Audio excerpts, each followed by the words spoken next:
Bienvenidos a este webinar de GoSocket sobre las mejores prácticas para dar cumplimiento a la versión 25 de comprobantes fiscales electrónicos en Uruguay. Mi nombre es Daniela Barragán del equipo de marketing de GoSocket y el objetivo de esta sesión es presentar los principales cambios de la versión 25, su impacto técnico y operativo y las acciones recomendadas para una transición correcta y segura. Nos acompañan Wilson Sánchez, asociado de Asuntos Regulatorios, y Adrián Barrios, consultor comercial para Uruguay. En la agenda revisaremos aspectos regulatorios de la versión 25, recomendaciones comerciales y operativas, ejemplos prácticos y demostración, y una sección de preguntas. Ustedes ahí nos las pueden estar dejando en el chat durante toda la sesión y las responderemos al final del webinar. GoSocket es una plataforma líder en facturación electrónica corporativa con una presencia en 15 países de Latinoamérica y más de 20 años de experiencia en digitalización fiscal y cumplimiento normativo. Nuestro portafolio incluye soluciones para emisión y recepción de documentos tributarios electrónicos, además de consultoría, soporte especializado e integraciones, cubriendo necesidades de cumplimiento, validación y trazabilidad. Damos inicio al contenido principal y cedo la palabra a Wilson Sánchez. Bienvenido a este webinar.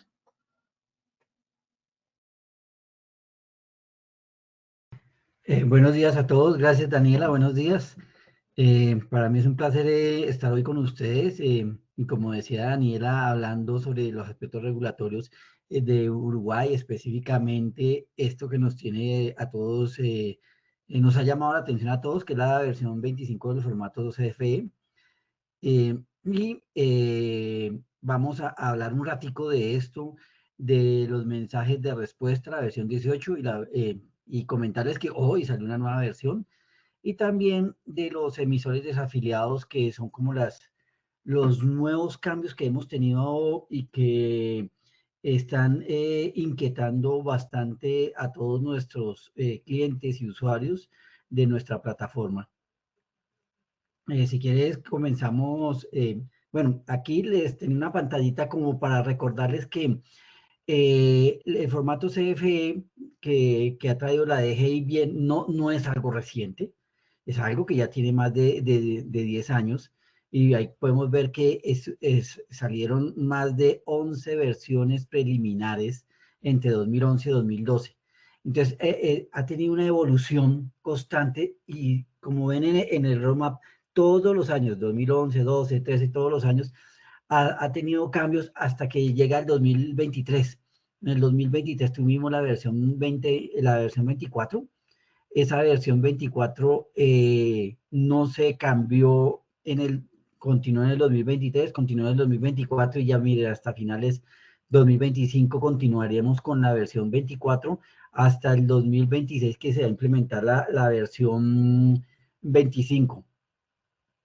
Entonces, esto lo que demuestra es que tenemos una evolución en todo lo que es este anexo técnico, y por eso ya en el 2023, 2 años de espera para implementar la nueva versión, es un tiempo bastante que ya se dice que hay una madurez o hay una espera muy larga, pero nosotros siempre lo hemos llevado a que hay una madurez por todos los cambios de versiones que hemos tenido.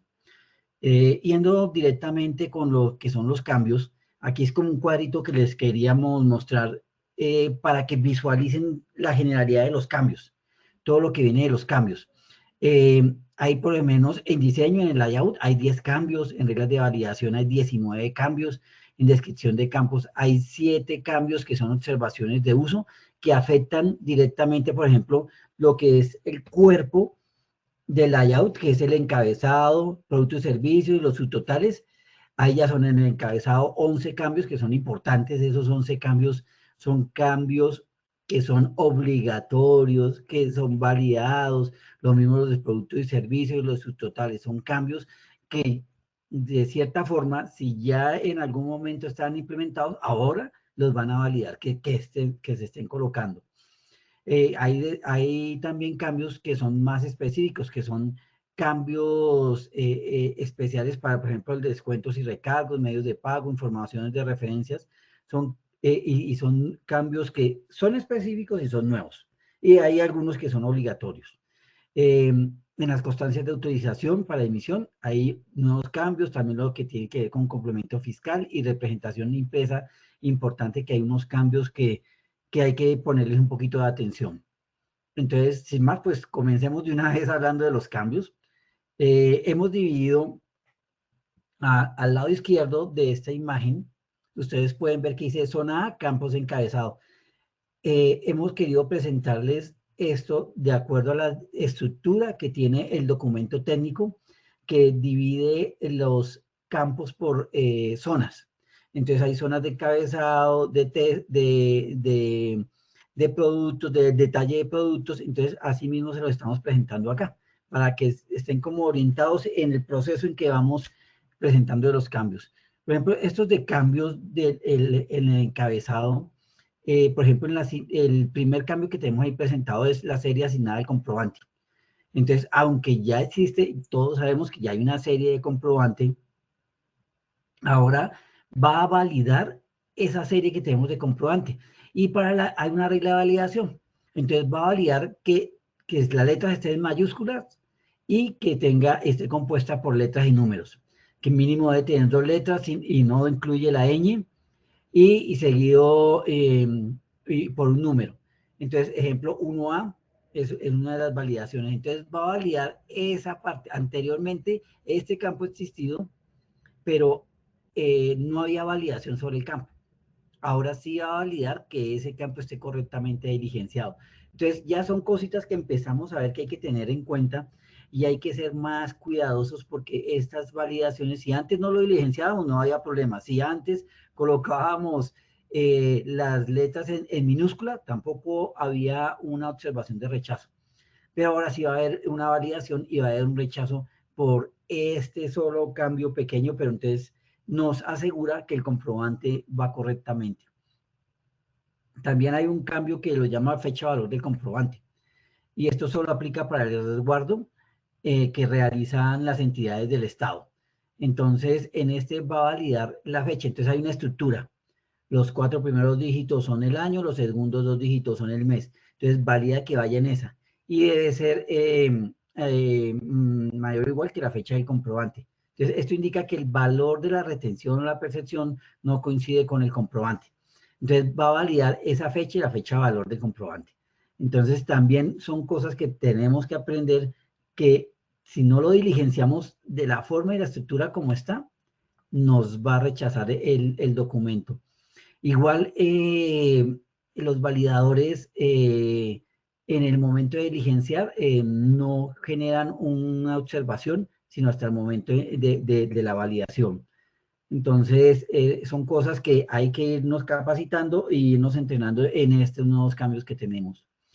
La modalidad de venta, hay una nueva modalidad de venta que se incorporó, le coloca a la modalidad del código 91, que es exportación de mandante o facturación por mandato, o cuando factura un tercero a nombre del emisor. Entonces, esto es una modalidad de venta que es la exportación por mandato o exportación mandante.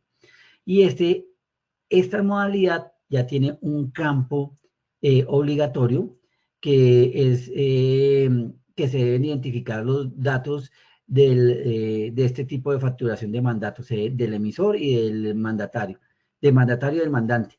Entonces, más adelante vamos a ver esos datos que son obligatorios. Eh, Otro campo es el nombre o denominación del emisor. Ya existía este campo, pero ahora valida que el campo contenga la razón social del emisor y que, que ese campo no esté vacío. El campo ya decía, pero el campo no puede estar vacío y valida que contenga la razón social del emisor. Esto es un dato que es obligatorio diligenciarlo ahora. Antes no era obligatorio, aunque existía el campo, pero ahora sí es obligatorio. Y también es obligatorio porque debe estar impreso en la representación impresa, debe ir este campo. Ahí esto se maximizó a 150 caracteres, este campo, entonces ahí cabe cualquier razón social dentro de esos 150 caracteres, que la DGI fue generosa en la maximización de estos caracteres para este campo. Entonces, ahí vamos a ver que también hay variaciones en esos tamaños de campo para poder diligenciar la información. En la zona también campo encabezado tenemos el giro del negocio del emisor. Entonces, en este campo, pues la variación es que amplía el campo de 60 a 100 caracteres, lo hace más generoso para que se pueda colocar cuál es el giro del negocio, cuál es la actividad principal de la empresa. Casi siempre la actividad principal es la que está registrada, declarada en el RUT. Entonces, casi siempre para poder registrar la actividad principal, ahora amplió de 60 a 100 caracteres. Entonces, dentro de ese rango de caracteres nos podemos mover en este campo y valida que ese campo tenga su cantidad de caracteres. Domicilio fiscal es el otro, que es el domicilio que está declarado en el RUT. Entonces valida que ese campo no esté vacío, el campo donde debe ir el domicilio. Pues es difícil que valide el domicilio, eso no se puede validar, pero valida que el campo esté vacío, es la primera parte de validaciones. Ya vemos que también hay una validación de la ciudad y hay una validación del departamento. Estos tres van concadenados. Entonces, valida que los tres campos no estén vacíos. El campo, por ejemplo, de ciudad es obligatorio y también debe ir impreso, lo mismo que el domicilio fiscal, a diferencia del departamento, que no es obligatorio que esté impreso. Pero lo que valida ahorita es que el campo no esté vacío. Lo que vemos, de acuerdo a lo que se ha implementado en otros países, es que estas casi siempre son las validaciones iniciales con que han arrancado la mayoría de países, y lo más probable es que más adelante, en la maduración que hemos llevado del formato CFE, podamos hacer que las validaciones sean específicas, que si yo le doy una ciudad, me amarre con el departamento o viceversa, y me puede amarrar hasta el domicilio, así como existen las facturas electrónicas en Chile, en Colombia, que amarran este tipo de información y la concadenan. Continuando con la otra zona,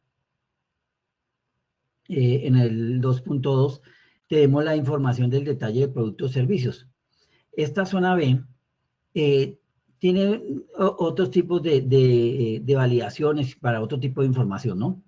Entonces, en el campo C2, que es el tipo de codificación utilizada para identificar el ítem del producto o del servicio, se ajustó la descripción del campo para que se puedan realizar los cambios adicionales. Este campo se ajustó y el dato debe ser obligatorio, eh, pero no es obligatorio que esté impreso dentro de la representación impresa. Entonces, ¿por qué se ajustó? Entonces, se permite ajustar para que se utilicen los valores del listado de códigos GETIN o EAN, los que pueden ver en pantalla. Los EAN son los que maneja GS1 y los GETIN son también campos estructurados que ya están codificados previamente. Entonces, ahora lo que toca es codificar y utilizar específicamente estos campos con estas codificaciones específicas que plantea directamente en el formato versión 25. También tenemos el nombre del producto. En el nombre del producto valida que el campo no esté vacío. Entonces, que ese campo también era un campo que teníamos ya anteriormente, pero el campo debe estar diligenciado. Ahora es obligatorio diligenciar el campo con el nombre del producto y este se debe reflejar en la representación impresa.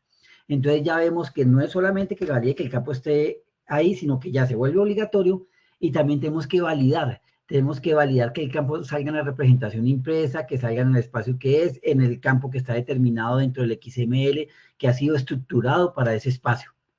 Entonces, todos los que salgan, que diga que sea obligatorio la representación impresa es porque están dentro de la estructura de la XML nueva, están codificados para que salgan dentro de esa estructura y esa estructura del XML lo lleve a la representación impresa y pueda ser legible. Lo mismo lo que tiene que ver con la unidad de medida, que no valida, excepto para resguardo, la validación es que el campo no puede estar vacío. Entonces, hay que incorporar la unidad de medida. En algunos hace parte del título, pero hay que incorporarla dentro del documento. En algunas no es obligatorio imprimirla, pero ya el campo se vuelve obligatorio al validar que no esté vacío.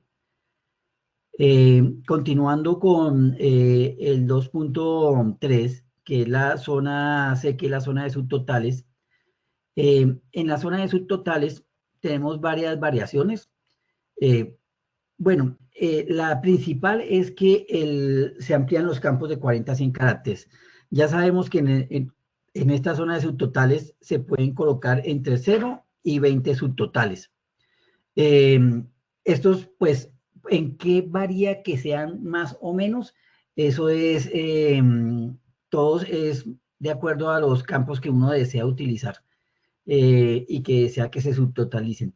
Y en esto, pues, para que uno pueda manejar esos subtotales, amplía el campo de 40 a 100 caracteres, aunque el dato solamente es obligatorio para que utilizan subtotales informativos. Esto es de carácter solamente informativo, pero en Uruguay que la mayoría utiliza subtotales informativos, entonces los subtotales informativos que estamos se vuelven de carácter obligatorio si ya lo estamos utilizando, pero no todos deben pasar a la representación impresa. Deben pasar a la representación impresa los que son relevantes e importantes como información para el usuario final. Mirando la siguiente zona, que es la zona de que tenemos descuentos y recargos. Los descuentos y recargos es una información específica. Entonces, esa especificación de esta información ampliaron el tamaño, pasaron de 50 caracteres a 100 caracteres. Entonces, también dentro de XML hay que ampliar esa especificación de los caracteres para que se vean en la representación impresa. Este dato es obligatorio, solamente condicional, cuando utilizamos descuentos y recargos, pero se vuelve obligatorio. Es un campo que no es que no sea poco usado, es un campo que se utiliza bastante. Entonces, de cierta forma es obligatorio, y como es obligatorio, es un campo de información, sobre todo hacia el usuario final o hacia el destinatario, la información debe estar impresa en la representación impresa, en la representación gráfica, disculpen. Entonces, ya vamos viendo que los campos obligatorios van generando una obligatoriedad dentro del XML, van generando una obligatoriedad de diligenciamiento, van generando una obligatoriedad de que la información sea legible dentro de la representación gráfica y que salga impreso legible para el usuario final.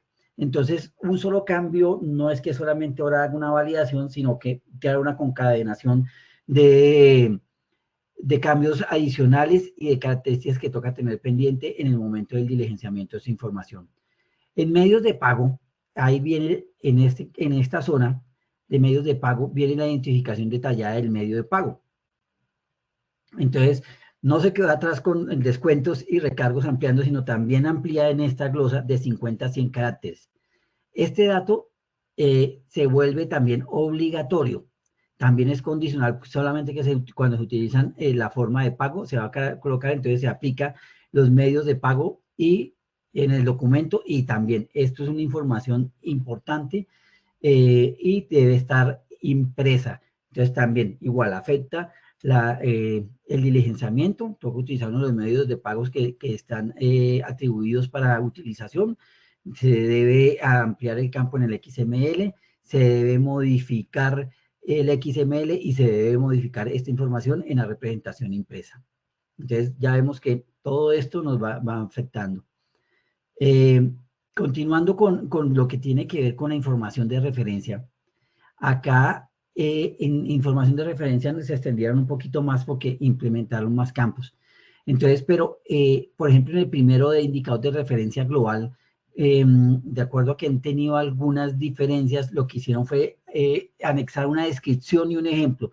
Entonces, lo que hacen es aclarar cómo se debe manejar este campo de indicador de referencia global y explican el uso del campo con un ejemplo de una liquidación en las operaciones. Entonces, lo que hacen es aclarar el uso del campo. No hay una modificación, no hay una validación adicional, sino aclaran cómo debe ser el correcto uso del campo. En lo que tiene que ver con el tipo de comprobante fiscal electrónico de referencia, aquí valida que en esa línea donde colocamos el comprobante fiscal de referencia, no exista otra línea con el mismo tipo, serie y número de comprobante fiscal referenciado.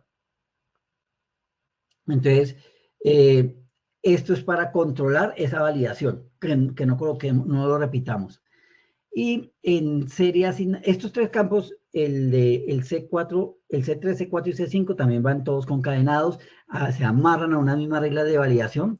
El siguiente, el de serie, pues también valida que en esa línea la serie sea de mayúsculas y no existe una línea con el mismo tipo serie y número de comprobante. Aquí es el número de comprobante, entonces va amarrando los números de comprobante. Y el último, que es el número de comprobante CF de referencia, también tiene la misma regla de validación. Son tres campos diferentes que validan lo mismo, que el comprobante fiscal de referencia no se repita. Entonces, ya está validando que no se aplique el uso de inadecuado de referenciar el mismo campo de comprobante fiscal varias veces. Entonces, son tres campos que se aplica una validación. Entonces, igual, esa validación va igualmente dentro del XML para que estos documentos no pasen con este tipo inadecuado de uso. Continuando con la parte de la zona F, información de referencia, también hay una razón de referencia. Se agrega una descripción, que es la identificación de la liquidación de las operaciones que realiza el responsable. Esto es un campo condicional y debe estar impreso en el documento cuando cumple con la condición de referencia. Estos tres nuevos campos que mostramos acá en naranja, les pusimos el color como para llamar la atención porque son campos nuevos. Son campos que antes no existían, tienen un manejo nuevo, un manejo que antes no teníamos y un manejo que toca identificar el uso adecuado y el uso específico para cada uno de estos campos que igual deben estar impresos en el documento y de la misma forma se vuelven obligatorios. El primero es el monto del comprobante fiscal de referencia. Entonces aquí se puede colocar el monto total o parcial y lo que va a validar acá es que sea expresado en la misma moneda del comprobante de referencia, que se ajusta. Debe estar impreso también en el documento y no aplica para el resguardo. Para todos los documentos menos para el resguardo. Estos tres documentos tienen la misma característica. Los tres aplican para todos los documentos menos aplican para el resguardo. El remito, disculpe, para el remito. Entonces, para esos es el único que no aplica. En el tipo de moneda, que es el otro campo nuevo, lo que aquí valía es que el código de la moneda que está asignado al tipo de moneda que se está usando corresponde al código asignado dentro de las tablas, en la cual se emitió el CFE de referencia. Este también debe ir impreso porque es información para el usuario final. Y lo mismo también en lo que tiene que ver con el tipo de cambio, también hace el factor de conversión que se utiliza para el tipo de cambio de una moneda diferente a los pesos uruguayos, debe estar especificado en este campo. Aunque no es obligatorio su impresión, sí se debe diligenciar y debe quedar dentro del XML, dentro del documento técnico. Continuando con el siguiente cambio, el 2.5, que tiene que ver con las constancias autorizadas, lo que llamamos el CAE, el número de asignación por la DGI, que corresponde a la constancia de autorización de emisión. Ahora se valida que el número de CAE sea un número asignado por la DGI. Anteriormente existía el campo, pero ahora a la validación se volvió más específica. Debe ser un número asignado y al hacer la validación, pues se vuelve un número obligatorio y debe estar impreso dentro de la representación gráfica. El número inicial también decae, también entra una validación. Valida que el campo no esté vacío, aunque no valida el número específico porque ya lo está validando el anterior campo, pero aquí valida que el campo no esté vacío. Al validar que el campo no esté vacío, pues es obligatorio también su diligenciamiento y también obligatoria la impresión de este campo en el documento. Entonces, ya si seguimos viendo, no es que solamente nos afecte el diligenciamiento, nos va a afectar la estructura del documento XML y la estructura del documento PDF de representación gráfica. El número final de CAE también tuvo una afectación. Entonces, así como lo tuvo el número inicial, también lo tuvo el número final. Y mira que en el número final pues hace una validación adicional, que el campo no esté vacío y que el número final sea mayor que el número inicial. Entonces ya es una validación diferente, se vuelve obligatorio, también debe estar impreso dentro de la representación gráfica. Y también lo que tiene que ver con el CAE especial, esa es una validación solamente para los contribuyentes que aplican con esa característica, que es el IVA mínimo, monotributo, monotributo social, pues se valida que tenga ese CAE especial, es la única por ese lado. Y continuando con la siguiente imagen que tenemos, que es la zona acá, que es el complemento fiscal. En esta información ya viene lo que es RUT de emisor. Y aquí, en el RUT de emisor, lo que agrega es una descripción que nos explica cuando es por venta ajena, nos da una explicación que no puede tener, que cuando es por venta ajena no tiene la obligación de IVA mínimo, entonces valida que ese indicador no es igual a 3, que es el IVA mínimo, y rechaza el documento si no cumple esa característica, y se vuelve un dato obligatorio. Lo que es documento demandante, entonces valida que el número de RUT del mandante no sea igual al RUT del emisor, pues es como, debe tener los dos RUT, del que emite y del mandante. Entonces ahí valida que no sea el mismo RUT y deben ser diferentes. No valida los campos del RUT ni nada, no, lo único que valida es que no sean los mismos números de RUT. Se vuelve un dato obligatorio en este momento, y este también debe estar impreso dentro de la representación gráfica. Y el nombre o denominación del mandante también es un campo que ahora valida que contenga la razón social del mandante y que no esté vacío ese campo. Es un campo que también se vuelve obligatorio para este tipo de documento. En la siguiente zona, lo que tenemos específico es, bueno, lo que hablamos en el 2.7 y lo que les hablaba al comienzo es, hay unos nuevos cambios dentro de la representación impresa. Y ahora los emisores que son exonerados y que deben incluir los datos del receptor en el cuadro, ya especifica el tamaño del recuadro donde debe ir una leyenda correspondiente. Y la leyenda correspondiente debe decir contribuyente exonerado y por medio de cuál norma o ley fue exonerado o le aplica la exoneración a este contribuyente. Entonces, contribuyente debe tener la leyenda contribuyente exonerado y la norma que le aplica. Contribuyente IVA mínimo, si es de este tipo de caracteres, monotributo o monotributo social MIDES. Son como leyendas que ahora van a incluirse dentro de la representación gráfica y identifican al contribuyente directamente en el documento impreso. En el cuerpo del comprobante en el remito de exportación, o sea, no imprimir, se puede omitir el precio unitario y el precio final, aunque mantiene algunas obligatoriedades de acuerdo a la exportación de valorización. Entonces, esas otras características. Y en el pie del comprobante, ahí aclara bien lo de la constancia del IVA del día. Para los contribuyentes monotributo y monotributista social MIDES, no corresponde incluir la constancia del IVA al día. Entonces, es algo que ya no aplicaría. Pues hasta aquí rápidamente les comentamos los cambios que trae el documento en la versión 25, por la premura sobre todo el tiempo. Y nos queda solamente comentarles que también hubo un cambio, que es el mensaje de respuesta del comprobante de la versión 18, que lo que incluye es un nuevo mensaje que solamente utiliza la DGI hacia el contribuyente o hacia el emisor. Entonces, ahora se llama irregularidades detectadas.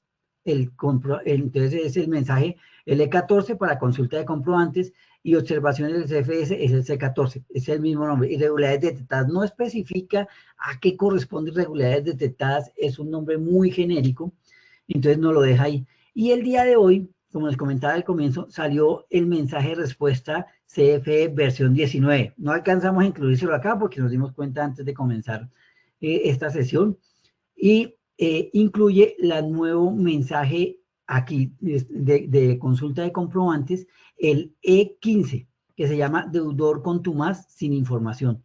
Entonces, para saber más de esto, los voy a invitar a que después nos visiten nuestro centro de recursos, que más adelante les van a comentar qué es nuestro centro de recursos para que se puedan conectar a él y saber más de estos mensajes. Pero esas deudores que están con la DGI les va a tener un mensaje de rechazo, de motivos de rechazo.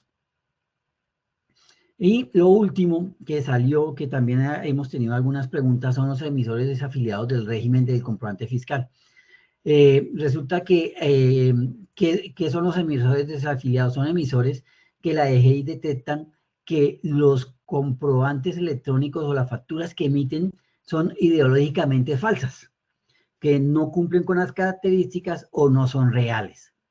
Entonces lo que hizo la DGI es desafiliarlos. Ya no pueden volver a emitir, dejan de ser emisores del sistema de comprobantes fiscales electrónicos, dejan de ser emisores, ya no pueden emitir, les suspende la numeración, les imposibilita continuar emitiendo comprobantes fiscales y los comprobantes fiscales que han emitido ahora carecen de validez fiscal. Entonces ya no respaldan los créditos fiscales. Y la misma DGI recomienda a todos nosotros como emisores que estos tipos de 76 desafiliados los tengamos en cuenta para verificar que no sean parte de nuestros proveedores, que no firmen nuestras listas de proveedores y hacer una verificación para no hacer negociaciones para tener que recibir este tipo de facturación de ellos, que son facturaciones ideológicamente falsas. No, entonces, por lo tanto, si llegamos a recibir, no vamos a tener una validez fiscal sobre este tipo de documento y tampoco vamos a poder respaldar un crédito fiscal en nuestras declaraciones juradas con estos tipos de documentos. Igualmente, en la parte final aquí, de dónde puedo consultar la lista de los 76 emisores, ahí les dejamos un enlace a la DGI donde publicaron la lista de los 76 emisores. Nosotros le hicimos una consulta a la DGI diciéndole que si estos 76 eran los únicos que habían emitido, que se iban a emitir más. Entonces nos dicen que es la primera lista de emisores desafiliados que se publica por medio de resolución y que lo más probable es que con el tiempo esta lista se vaya nutriendo, porque este tipo de fiscalizaciones se van a continuar realizando.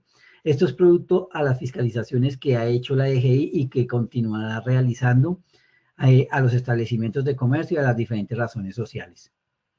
Bueno, hasta aquí lo que quería presentarles de mi parte. Para continuar con este hilo del mensaje que les traemos hoy, les quería presentar a Adrián Barrios, que es nuestro consultor comercial, quien nos va a acompañar en esta siguiente parte de nuestro webinar. Adrián, bienvenido. Muchas gracias, Wilson. Bueno, vamos a continuar. Bienvenidos también a todos. Gracias por estar ahí todavía presentes y viendo.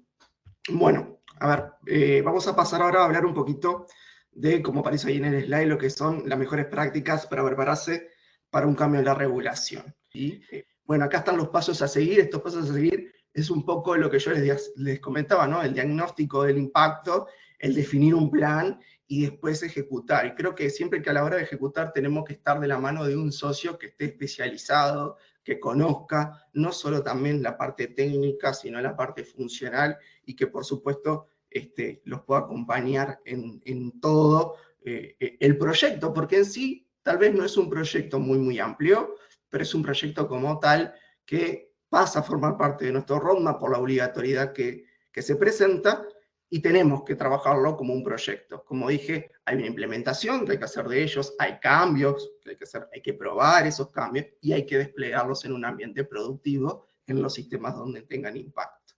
Y a continuación lo que les traigo es, les traemos como un, digamos en el slide, es como, bueno, cuánto tiempo esto nos puede llevar, ¿no? Entonces si pasamos a la siguiente slide, por favor.